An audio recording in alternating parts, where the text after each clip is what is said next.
When I heard that as a teenager, that stumped me right there. Because most of my praying had been advising God, correcting God, suggesting things to God, drawing diagrams for God, reviewing things with God, counseling God. The third star, can you go a little bit bigger with me? The third star is called Musifi. Here it is in the night sky. It's that gold star to the top left. We have the big image of it. It's 3,000 light years away, but I just want you to see it in the span of all these little glittering stars so that you know that at times when you look up at night, it is not just twinkle, twinkle, little star, how I wonder what you are. I'm telling you what you are. What you are is intense and huge and massive and ferocious is what you are. And this one used to be called Herschel's Garnet Star. Check it out. If the earth were a golf ball, Musifi would be the width of 2 Golden Gate bridges end to end. Apparently, you're going to need to go from New York to the West Coast. Go to San Francisco with your family and your golf ball. Place your golf ball at the beginning of the Golden Gate Bridge. Go across the bay into Oakland to a high place where you can see the entire Golden Gate Bridge. Another second Golden Gate Bridge will be in your imagination. Span all the way back the 2 Golden Gate Bridges to the very beginning and find your golf ball over there. That's the Earth, and somewhere you're on it. One of the stars in the Milky Way galaxy. It's so big you could fit 2.7 quadrillion Earths inside this one star. Thank you so much. Where have you been all night?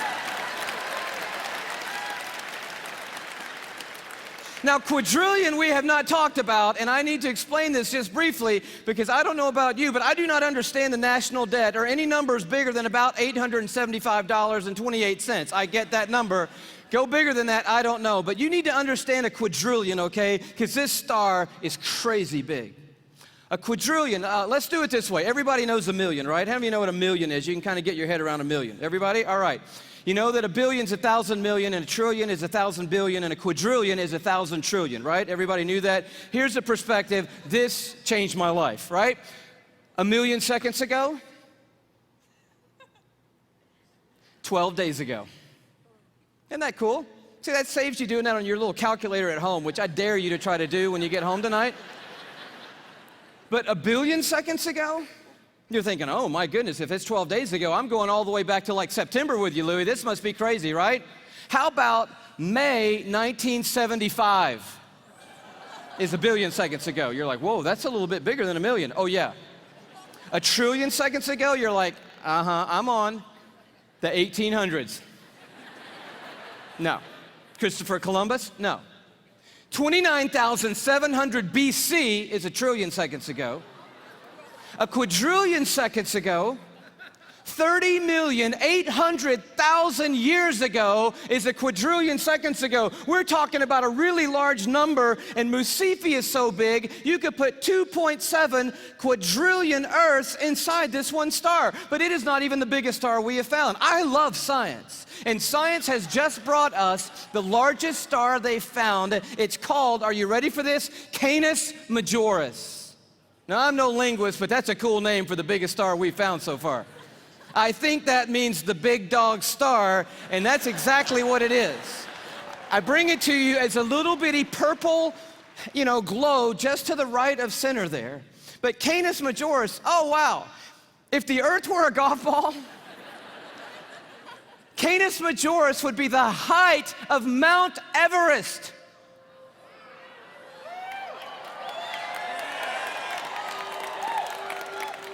Thank you.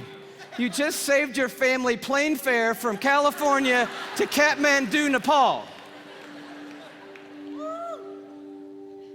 Almost 6 miles above sea level, the highest point on the planet, and I just dare you to get up there and unzip the parka and pull out your golf ball.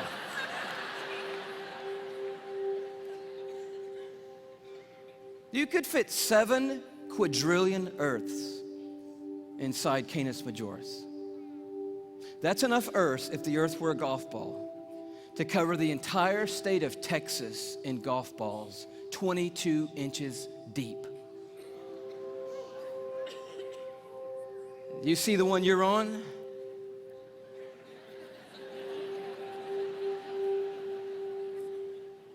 Maybe this will help a little bit more. This absolutely blew my mind.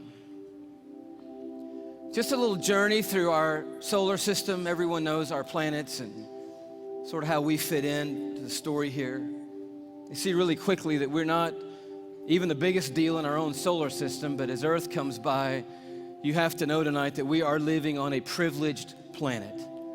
Anyone would tell you we're living at one of the most special places, if not the most special place in all of creation. But Neptune comes by and Saturn and then Jupiter, and you're like, okay, we're not all that big, even in our own little cul-de-sac.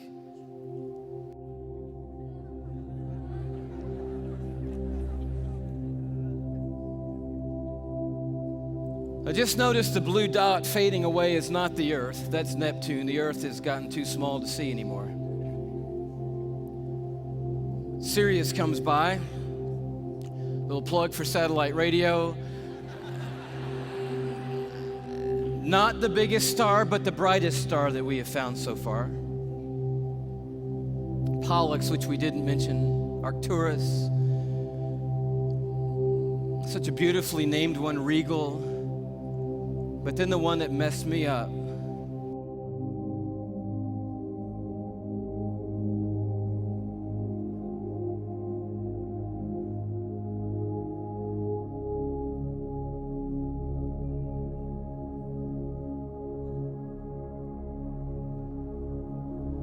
Our third star, Musifi. Musifi's cousin, W. Cephei.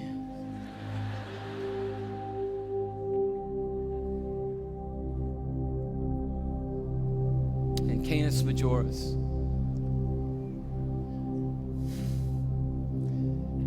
And do you know that you couldn't come up here right now with a Sharpie and make a mark on the screen that would approximate the size of our sun? You couldn't even do it. I mean, when you look at these in their relative size, we just have to put a little arrow over there that says, if you could put the sun on here, which you can't, it would go somewhere about here.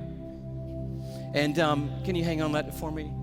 And when you see this, I don't know what happens to you, but I'll tell you what happens to me. A shrinking feeling comes over me, and it's not a bad shrinking feeling, it's a good shrinking feeling. Because sin, it has a way of shrinking God down in our minds and puffing us up in our own estimation. But just a glance into the universe that God has made resizes everything in a heartbeat. And you realize tonight we are worshiping an unrivaled, uncontested God of all kind of might and power and glory and awe, there's none like him anywhere in all of creation tonight. We are not here worshiping some little teeny tiny God.